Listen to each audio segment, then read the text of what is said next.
Bapak Ibu jemaat Tuhan yang Allah kasihi, saya akan baca untuk kita sekalian dari Injil Lukas pasal 2 ayat 8 sampai dengan 20, perikop pembacaan gembala-gembala. Di daerah itu ada gembala-gembala yang tinggal di padang menjaga kawanan ternak mereka pada waktu malam. Tiba-tiba berdirilah seorang malaikat Tuhan di dekat mereka, dan kemuliaan Tuhan bersinar meliputi mereka, dan mereka sangat ketakutan.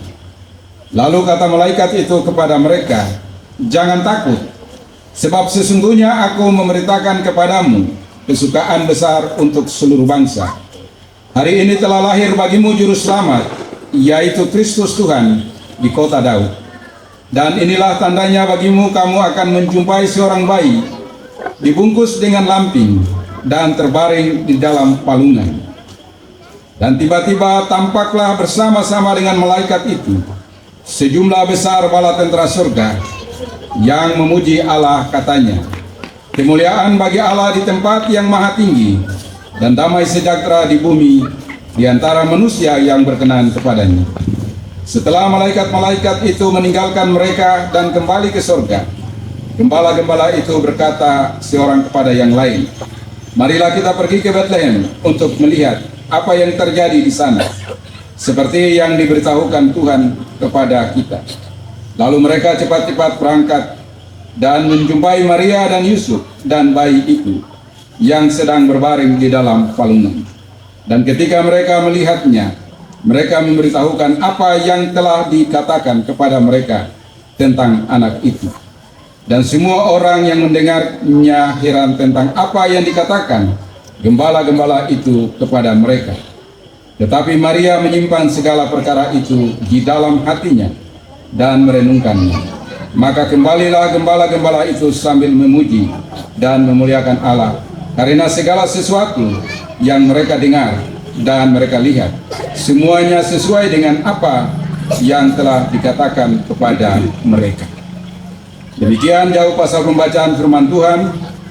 Yang dikatakan berbahagia adalah kita semua yang berkenan membaca, merenungkan, lalu melakukan firman ini dalam kehidupan kita tiap-tiap hari. Haleluya.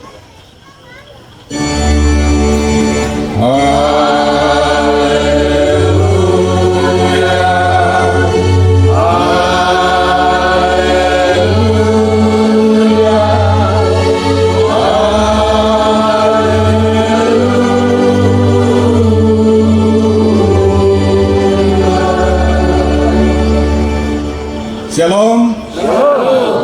Selamat malam dan selamat Natal buat kita. Amin. Ada sukacita ya? Amin. Ada. Ya. Malam hari ini kita berkumpul di sini untuk merayakan perayaan Natal Rayon Asrama Polisi. Dan terima kasih untuk majelis yang memberi kepercayaan kepada saya untuk berjumpa dengan Bapak Ibu, karena wilayah ini dulu saya pemuda, kami ada di Pengharapan Jayapura. Saya Rayon Apeo dan Beni Ramandei, Pak Matopa, Pak Wamea, dan beberapa teman-teman yang ada di sini adalah pemuda Pengharapan. Dan hari ini diundang lagi ke sini untuk melihat bekas kaki waktu pemuda jalan di sini. Ya, malam hari ini kita mau bicara tentang sebuah tema kemuliaan bagi Allah dan damai sejahtera di bumi. Itu dari Injil Lukas pasal 2 ayat 14. Dan subtema Natal menghadirkan keadilan, kedamaian, dan kesejahteraan melalui proses pembaharuan menyambut pemberdayaan jemaat Pengharapan Rayon Aspol. Sebuah tema, lalu sebuah subtema, lalu ada kartu pergumulan, lalu ada harapan. Banyak sekali sebenarnya yang kita mau bicara, bahwa sebenarnya ada banyak problem dalam hidup kita. Bapak, Ibu, dan saya sepanjang hidup pasti kita punya problem. Orang-orang yang bermasalah adalah orang-orang yang masih hidup. Saya ulang ya. Orang-orang yang bermasalah adalah orang-orang yang masih hidup. Sedangkan orang-orang yang tidak bermasalah adalah orang-orang yang sedang meninggal. Jadi sepanjang kita hidup, pasti kita punya masalah. Kalau tidak mau punya masalah, meninggal. Ya toh? Kalau meninggal tidak ada masalah, ale tidur saja. Karena ale tertahu apa yang terjadi. Tapi sepanjang hidup kita punya masalah. Sebenarnya kita juga sedang meninggal tiap hari, toh. Halo? Sebentar malam kita meninggal juga. Tapi meninggal yang kita alami adalah meninggal kecil. Besok pagi siapa yang bangunkan? Ayamkah? Udara pagi? Ataukah bunyi mobil? Atau bunyi tetangga, suara tetangga? Ataukah Tuhan yang membangunkan? Halo? Ya, kalau Tuhan tidak bangunkan kita besok pagi, kita akan pasang tenda di masing-masing rumah.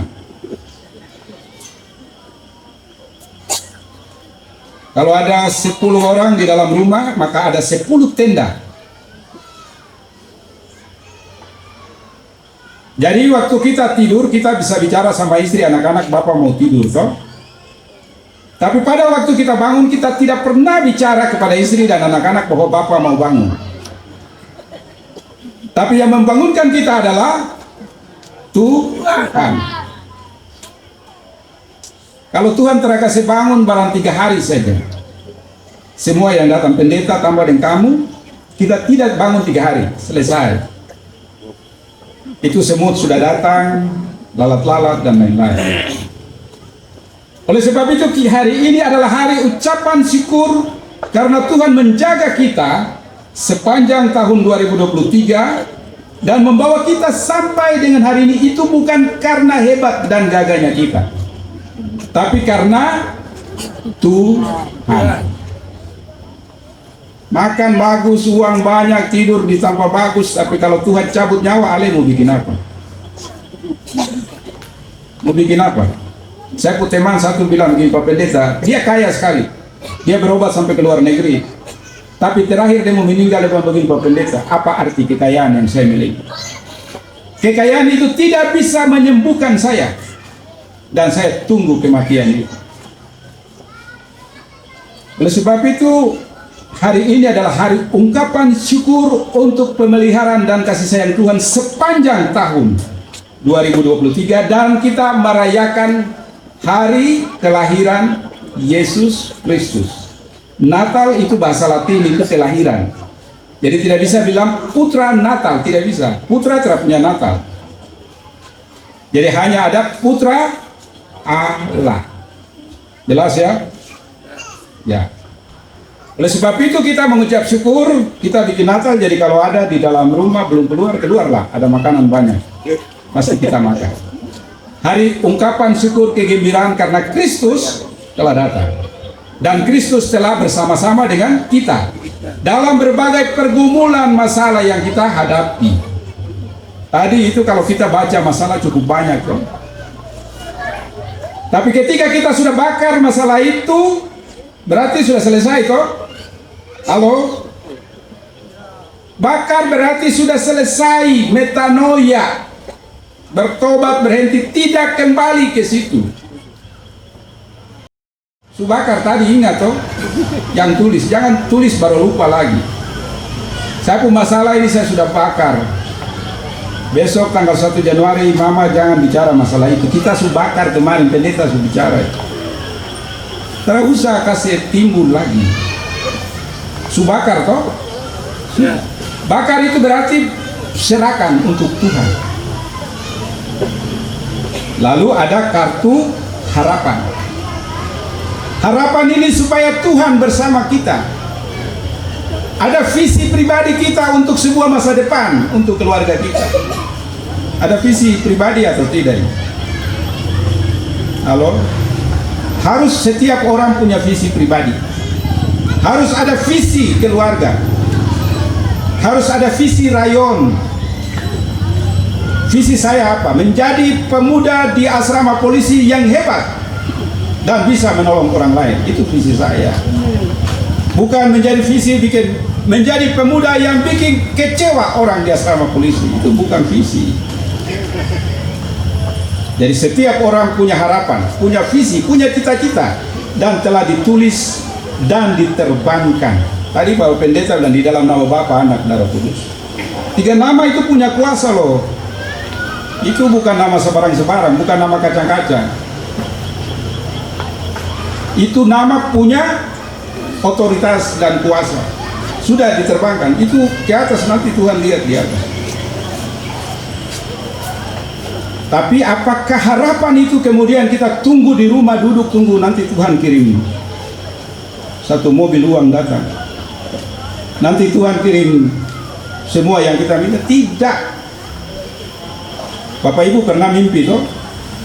Ya, pernah mimpi. Tidak ada mimpi tanpa tidur.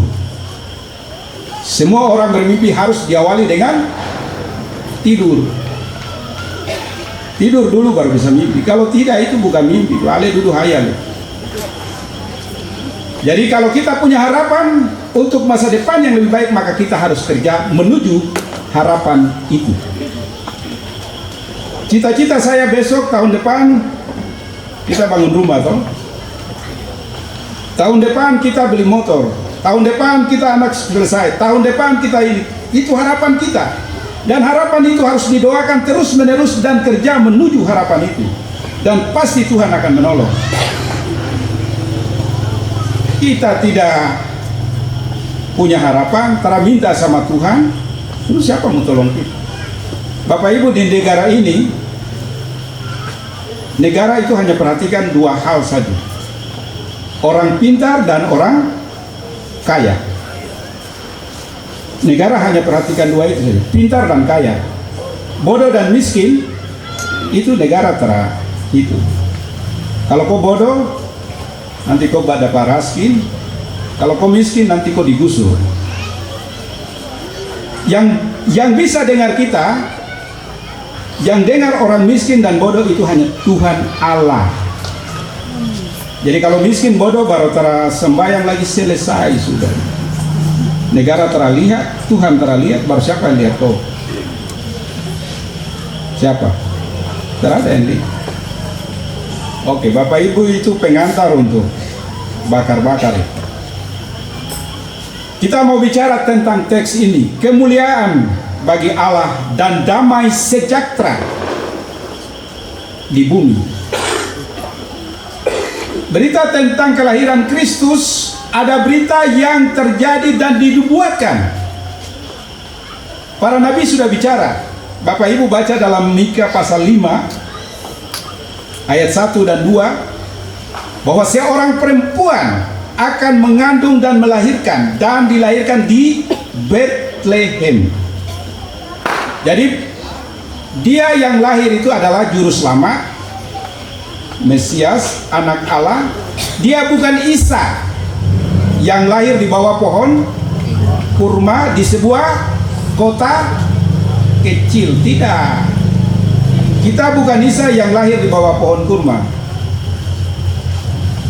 Tapi kita adalah Yesus yang lahir di Bethlehem. Tandanya adalah dia lahir di sebuah kandang, di sebuah palungan. Jadi bukan di bawah pohon kurma. Dia Isa menurut teman-teman yang di sebelah itu.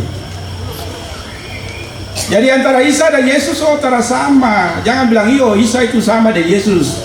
Yesus lahir di mana? Di Bethlehem. Kalau kau Isa lahir di mana? Di bawah pohon kurma. Bethlehem dan kurma mana yang benar? Bethlehem. Ya Bethlehem lah. Yang tulis duluan Bethlehem dulu, baru kurma dari belakang. Jadi harus baca Alkitab, mengerti, supaya pada waktu berdebat jangan karena mono-mono lalu bilang, "Yuk, mungkinkah?"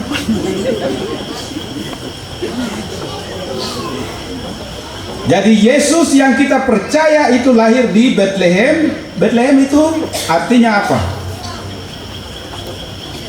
Rumah roti. Dari situ memberi makan. Mengapa sampai Bethlehem? Bethlehem itu kota kecil. Apa hubungan Bethlehem dengan kelahiran Yesus? Bethlehem itu di situ adalah tempat di mana Rahel, istri dari Yakub, yang meninggal dan dikuburkan di situ. Bethlehem juga di situ Boas dan Ruth berasal dari situ. Bethlehem juga di situ Daud berasal. Bethlehem juga di situ Daud dinobatkan oleh Salomo di situ. Tapi itu kota kecil, kota yang tidak masuk hitungan. Tapi Tuhan pakai tempat yang tidak punya hitungan itu untuk menjadi kemuliaan. Jadi Bapak Ibu, saya, kita, ada orang pejabatan besar, ada yang setengah besar, kecil, yang tengah kerja juga. Kalau Tuhan mau pakai, terus bilang apa? Aduh, saya ini terhadap apa jadi? Tidak, kalau Tuhan mau pakai kau, bagaimana? Siapa yang mau bicara ya? Saya punya teman dulu kuliah di kampus. Dia tidak senat mahasiswa, dia tidak organisasi. Dia ini diam sekali. Tapi setelah kami selesai, saya tugas di kampung, saya ketemu dia anggota DPR Provinsi Papua. Saya kok di kepala. Serang kawan, kok bisa jadi anggota DPR? Ini yang terada hitung di kampus ini, yang termasuk akal. Pertanyaan kita, kenapa Tuhan pakai dia sampai dia bisa jadi? Kita tidak pernah tahu orang bisa dibentuk jadi, itu hanya karena Tuhan, bukan karena kita.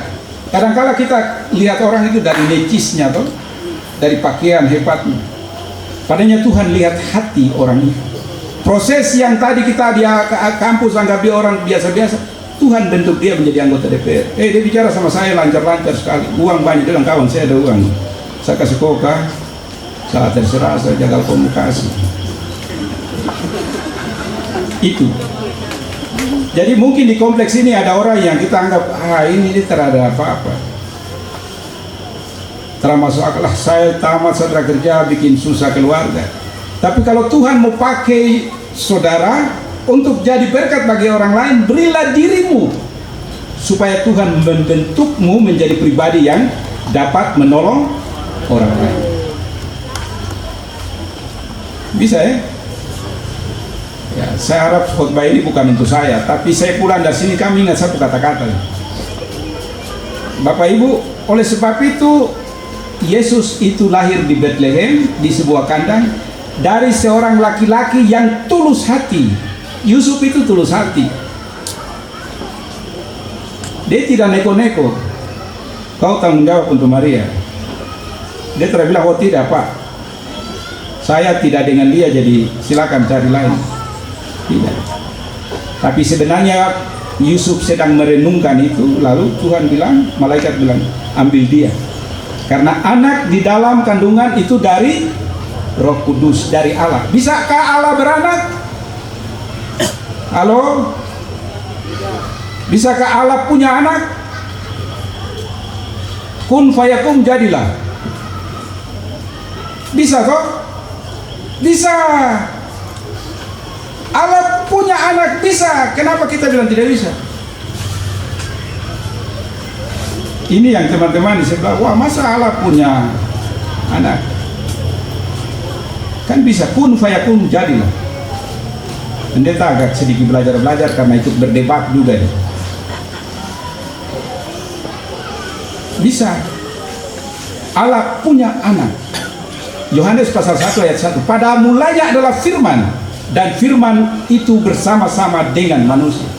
Dan firman itu, logos itu, telah menjadi manusia. Dalam Kejadian pasal 1, pada mulanya Allah menciptakan langit dan bumi. Dan bumi belum berbentuk, roh Allah melayang-layang. Logos itu. Jadi antara saya dan logos, kata-kata saya itu logos. Antara tubuh, jiwa, dan roh itu satu kesatuan dalam pribadi. Ini tubuh ini toh. Waktu tubuh mati dikuburkan, roh itu kembali. Kata-kata logos, firman yang keluar. Yang keluar dari mulut Allah itu menjadi daging. Mengapa harus jadi manusia? Supaya menebus Bapak, Ibu, dan saya dari dosa. Dalam perjanjian lama orang ditebus itu hanya dengan hewan. Tapi dalam perjanjian baru manusia harus ditebus dengan manusia. Hanya Yesus yang suci bersih dapat menebus kita. Oleh sebab itu dia mengutus anaknya lahir di kandang Betlehem. Lalu yang pertama kali berita tentang juru selamat itu para gembala. Kenapa tidak pada orang-orang hebat? Ini raja yang mau datang. Kenapa tidak pada orang-orang hebat tetapi para gembala? Ada apa dengan gembala? Kalau kita baca dalam Kejadian itu Habel sang tokoh gembala. Dialah yang pertama kali memberi persembahan kepada Allah dan persembahannya diterima dari seorang peternak. Alkitab juga mencatat Abraham adalah seorang tokoh gembala. Musa adalah seorang tokoh gembala. Dia di Midian. Dia di Midian 40 tahun lamanya dan Allah menyatakan diri kepadanya di semak belukar.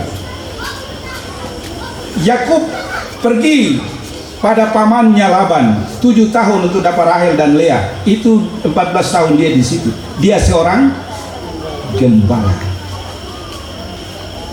Musa, Daud sendiri adalah sang tokoh gembala. Pada waktu dia diurapi menjadi raja, dia sedang berada di peternakan. Maka Samuel bilang, pergi, panggillah saudaramu yang bungsu itu untuk datang. Aku akan mengurapimu menjadi seorang raja. Di dalam Kejadian, di dalam Mazmur 23 ayat 1 sampai 6 kok. Akulah gembala yang baik. Tuhan adalah gembala. Takkan kekurangan aku. Di dalam Yohanes pasal 10, Tuhan adalah gembala. Yesus bilang, akulah gembala. Di kompleks ini ada yang piara B2? Ada. Piara anjing? Ayam? Ya, itu gembala anjing, gembala ayam, gembala B2.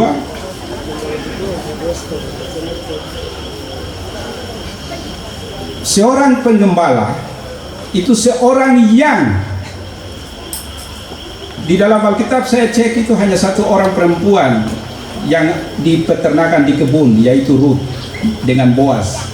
Itu yang ada di kebun. Semua itu laki-laki yang jaga sebagai gembala. Laki-laki muda, kuat. Kenapa? Karena dia harus membawa domba itu dari satu tempat ke tempat yang lain. Dia harus menyiapkan makanan, rumput yang hijau, air yang tenang. Kalau ada binatang buas yang datang, maka dia harus menghalaunya. Dan itu bapak-bapak sebagai gembala. Makanya dalam Kidung Jemaat, gembala baik bersuling dan bersuling. Jadi bapak itu sekali gembala tetap gembala. Kasih makan, bawa air, jaga. Kalau luka dibalut. Malaikat datang kepada orang-orang yang tidak dihitung pada zaman perjanjian baru. Malaikat datang cari yang tidak dihargai itu. Dalam komunitas sosial itu, di dalam perjanjian lama, para gembala itu masih punya kelas. Tapi dalam komunitas perjanjian baru, mereka tidak punya nama. Dan Allah suruh malaikat datang kasih tahu kepada para gembala itu. Mereka ini tinggal penampilan parah juga. Atau para gembala itu penampilan parah karena memang celana sobek, kayu di tangan untuk hanya topi-topi. Jadi Yesus bilang, akulah tokoh gembala. Bapak Ibu dan saya adalah domba-dombanya. Domba itu kalau tidak dijaga, dikurung, diawasi, itu dia jalan-jalan sampai masuk di kali Klufkam situ. Makanya di Alkitab bilang gada dan tongkatmu, toh ada gada, ada tongkat, supaya waktu mau pergi ditarik lehernya kembali. Jadi memang kita ini seperti domba. Domba itu ada telinga tuli dan ada mata buta. Tahu telinga tuli mata buta itu berarti sudah parah, itu dengar tidak bisa lihat, jalan-jalan jatuh. Maka perlu ada gembala, harus menarik. Oleh sebab itu Allah pakai gembala, orang-orang yang sederhana itu Allah pakai mereka untuk kasih tahu tentang berita selamat ini. Hari ini telah lahir bagimu juru selamat di kota Daud. Kota Daud di mana? Di Bethlehem. Oleh sebab itu berita ini kemudian didengar oleh para gembala, lalu mereka bergerak. Mereka tidak tidur-tidur. Dengar lalu bereaksi datang. Kita ini dengar firman toh, bicara ulang-ulang. Telinga pongor juga. Tahu pongo? Ambon bilang apa ya? Pongo kah atau apa? Telinga tebal ya. Ya, mereka dengar berita itu. Mereka tidak tidur, mereka tidak tinggal, tapi mereka bergerak. Mereka pergi. Mereka mencari di mana anak yang baru lahir itu, juru selamat itu. Oleh sebab itu malaikat itu pesuruh Allah. Bapak Ibu dan saya masing-masing punya malaikat toh. Tahukah tidak? Sudah pernah lihat malaikat? Nanti diskusi dengan pendeta. Setiap orang Tuhan kasih malaikat penjaganya. Setiap orang. Tuhan tidak kasih biar kita. Tuhan tidak ciptakan kita, kasih taruh kita di Klufkam ini sabaran-sabaran begitu. Tidak. Tuhan kasih setiap malaikat Tuhan untuk jaga kita. Jadi Alep jalan kemana mata Tuhan ada itu suruh dia. Kebakaran juga Tuhan ada di situ toh. Tanggal 25 Desember terbakar lagi. Tuhan ada di mana ya? Kok nggak ada sembahyang baru? Tuhan, kok di mana? Kok terlihat kami ke rumah terbakar?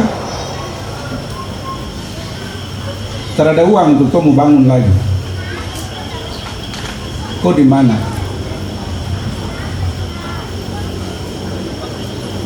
Tanya kah belum? Tanya Tuhan. Jangan biarkan bilang terbakar itu karena pontong rokok kah, karena apa, koslet kah. Tidak, tanya Tuhan. Nanti Tuhan kasih tahu. Karena setiap peristiwa yang terjadi di dalam diri Bapak Ibu, Tuhan tahu. Tuhan izinkan. Pendeta bicara nanti kamu merenungkan 3 bulan kah, nanti dapat jawaban di situ. Yang rumah terbakar 18 keluarga. Berdoa Tuhan tanya Tuhan nih. Kenapa saya rumah terbakar? Saya tidak ada uang. Ijazah saya habis. Saya mau kerja di mana? Kak atau tidak perlu tanya? Ya tanyalah. Karena dia satu-satunya tempat kita mengadu, bertanya. Tidak usah pergi di wali kota, gubernur. Nanti dapat putar dan proposal toh. Tanya sama Tuhan. Kenapa tanggal 25 rumah terbakar? Kami sedang sembahyang. Di manakah Tuhan pada waktu rumah kami terbakar? Bapak Ibu, ini bukan pertanyaan biasa, tapi ini sebuah perenungan yang mendalam tentang sebuah peristiwa yang terjadi dalam hari di mana Kristus lahir. Kita harus tanya Tuhan. Di Alkitab itu ada tokoh yang bertanya kepada Tuhan, siapa? Ketika kota Sodom dan Gomora terbakar, siapa yang berani bertanya kepada Allah? Abraham toh. Jadi Bapak Ibu 18 keluarga tanya sama Tuhan, bisakah kami tahun 2024 kami punya rumah jadi? Karena Tuhan, kalau kami punya salah sudahlah, ampuni kami, tapi jangan bikin kami terlalu tersiksa. Tuhan, kami berdoa supaya Tuhan bawa orang datang ke sini, Tuhan. Berdoa untuk dompet-dompet mereka. Berdoa sampai dompetnya terbuka, bangun itu. Bisakah tidak? Bisa. Kalau Tuhan, Bapak Ibu saya datang ketemu Pak Bob, saya bilang saya mau ke AB, tapi kalau Pak Bob bilang aduh saya tidak ada uang, padahal Pak Bob dompet ada uang. Yang bikin Pak Bob kasih saya uang itu siapa? Itu Tuhan. Kalau Tuhan bikin Pak Bob punya muka bagus, hati bagus, dia lihat saya baru bicara, sudah ini pendeta ada uang. Tapi Tuhan bisa bikin Pak Bob itu tidak usah kasih, aduh saya tidak ada uang Pak pendeta, padahal ini ada uang merah-merah di dompet. Kita harus tiba di situ, di ruang-ruang itu. Kita tanya Tuhan dan kita harus tiba di ruang-ruang itu. Jangan berdoa biasa-biasa. Teman-teman muslim itu dong berdoa 5 kali. Kita yang berdoa berapa kali? Para berdoa. Tuhan kita jelas, Allah kita jelas, hanya kita yang halo? Hanya kita yang ya Bapak yang sendiri bilang tuh. Jadi Bapak Ibu Tuhan pakai para gembala, kemuliaan. Allah kasih kemuliaan itu pada diri Yesus lahir. Kita juga harus punya kemuliaan itu. Kalau kita taat setia kepada Tuhan, Tuhan taruh di dalam diri kita kemuliaan toh. Kemuliaan itu bukan uang banyak, bukan doktor, bukan profesor, bukan mobil bagus, bukan. Tapi tanda kemuliaan itu kewibawaan dalam diri. Orang hargai, hormati. Dia bukan soal tua dan muda, tapi ada nilai di dalam dirinya yang dihargai orang. Itu tanda kemuliaan. Ayat 14 bilang, kemuliaan bagi Allah di tempat yang maha tinggi dan damai sejahtera. Allah itu sumber damai sejahtera. Damai dan sejahtera itu ada 2 kata. Irene itu damai. Irene itu damai di hati. Rumah bagus tapi tidur bolak-balik ke sana itu tidak irene itu. Kasur mantap, mobil mantap, semua mantap, tapi Ale tidur itu balik ke sana kemari sampai pagi, itu tidak irene. Kita bicara irene itu bicara soal hati yang damai. Makan nasi dengan daun pepaya irene, nggak apa-apa. Orang Jawa itu nasi dengan kerupuk saja toh, tapi kumpul-kumpul uang banyak, 10 tahun dia beli mobil. Kita ini ikan besar satu, jadi tidak bisa makan nasi dengan garam karena itu pemali. Jadi tetap susah terus toh. Habis bulan ikan besar, setanggal tua ikan teri. Teman-teman Jawa itu apa? Nasi kerupuk sudah. Kalau Batak itu ikan garam, nasi selesai, sambal sedikit. Tidak ada yang tanya kau makan apa kok? Atau ada yang tanya? Tidak ada, hanya kau dan Tuhan dan rumah itu yang tahu kamu sedang makan nasi dan garam. Nggak usah pusing-pusing, yang penting kumpul uang banyak-banyak toh, supaya kalau telur pecah bisa cepat bayar. Kalau telur pecah ada masalah bisa bayar toh. Jangan muka bodoh lagi. Uang habis untuk apa? Tenggiri besar, ayam besar. Sabar, tenang saja, kumpul uang toh. Jadi damai. Irene tidur terpakai kasur tikar saja tetap irene. Tapi bukan irene terus di kompleks ini, kita irene terus. Subahnya irene di sini. Sudah kita susah katon tinggal di sini saja toh. Bukan. sejahtera di hati itu bukan berarti tidur baku tindih, susah, tinggal sama-sama, bukan. Tapi supaya kita keluar, kita menjadi pribadi yang hebat, supaya tolong orang lain. Oke, itu damai itu. Yang kedua itu shalom. Shalom itu sejahtera. Shalom. Harus bilang juga shalom. Saya beri shalom, Bapak Ibu bilang shalom. Berarti saya sedang damai. Tapi sejahtera. Sejahtera itu sudah makan, minum, pakai, sudah bisa tidur toh. Jadi antara damai, sejahtera dan irene. Shalom, irene itu adalah damai di hati tapi juga di luar ini. Sejahtera. Bagaimana supaya kita bisa bawa damai dan sejahtera itu bisa kepada orang? Kita harus kembali kepada sumber damai. Siapa sumber damai? Allah. Allah itu sumber damai. Jadi kalau kita mau bicara damai kepada orang, keadilan, pemberdayaan dan segala macam yang tadi subtema, keadilan, kedamaian, kesejahteraan, pembaharuan, pemberdayaan. Kalau kita tidak tinggal pada sumber damai sejahtera itu, kita tidak bisa bikin apa. Pagi-pagi itu teman-teman di sebelah itu jam 4 toh. Kita jam berapa? Halo? Kalau dorong su masjid bunyi jam berapa? Jam 4. Kita jam berapa? Tidak ada tidur. Itu kelakuan anak. Saya ulang. Itu kelakuan anak raja.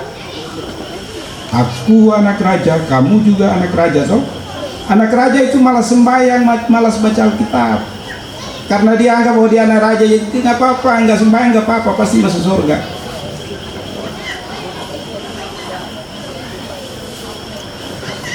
Saya pun rumah depan itu pagi-pagi jam 4 itu sudah lewat, nanti jam 12 sudah lewat, jam 3 lewat lagi, jam 6 lewat.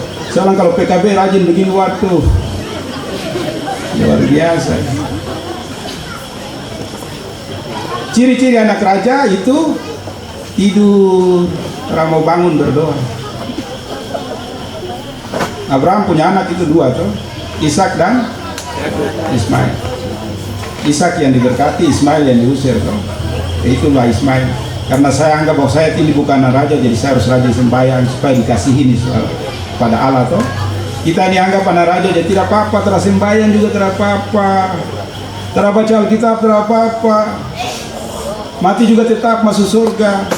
Oh, tahu sembahyang, tahu baca Alkitab, mau masuk surga dari mana? Bisa masuk surga kalau kau percaya Yesus. Oh. Pada saat meninggal percaya Yesus, tapi meninggal Allah tak percaya Yesus, selesai. Jadi Bapak Ibu, damai sejahtera, kemuliaan, keadilan dan semua yang kita bicara itu bisa kita lakukan kalau kita bersumber pada Allah. Jadi sumber damai sejahtera itu Allah, kemudian kita melekat padanya seperti dalam Yohanes pasal 15. Akulah pokok anggur yang benar, kamulah ranting-ranting.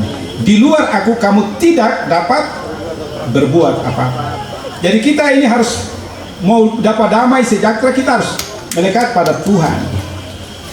Baru bisa praktek damai sejahtera, bisa bicara dengan penuh kasih. Kata-kata kita ini, Bapak Ibu pakai kayu pukul orang itu bekas toh. Tapi berobat selesai. Tapi kata-kata yang kita ucapkan itu membekas di dalam hati.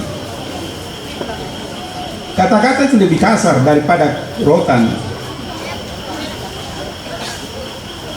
Oleh sebab itu, mari kita berpaut pada sumber itu.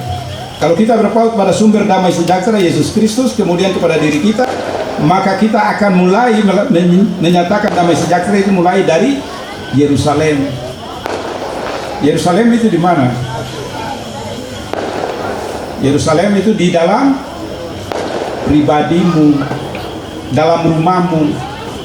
Berita Injil itu mulai dari Yerusalem, dari rumahmu, dari dirimu. Baru kemudian ke Yudea tetanggamu, lalu ke Samaria itu teman-teman muslim. Jadi bagaimana damai sejahtera itu bisa keluar? Pertama kita harus bersumber pada Kristus, baca Alkitab, berdoa, merenungkan. Para gembala datang kasih tahu bahwa betul anak ini lahir di situ. Tandanya adalah palungan. Setelah mereka kasih tahu, mereka lihat para gembala ini kembali. Mereka memuji Tuhan. Dalam ayat 20, mereka kembali dan memuji Tuhan. Oleh sebab itu, Bapak Ibu jemaat Tuhan, kemuliaan bagi Allah dan damai sejahtera di bumi harus kita miliki. Pertama, pegang pada Tuhan, damai itu lalu kita bisa melakukan di dalam hidup kita. Itu bagian refleksi untuk kita pada malam hari ini. Tuhan Yesus memberkati kita, menolong kita supaya tetap melaksanakan tugas tanggung jawab pelayanan ini dengan baik memasuki tahun 2024. Amin.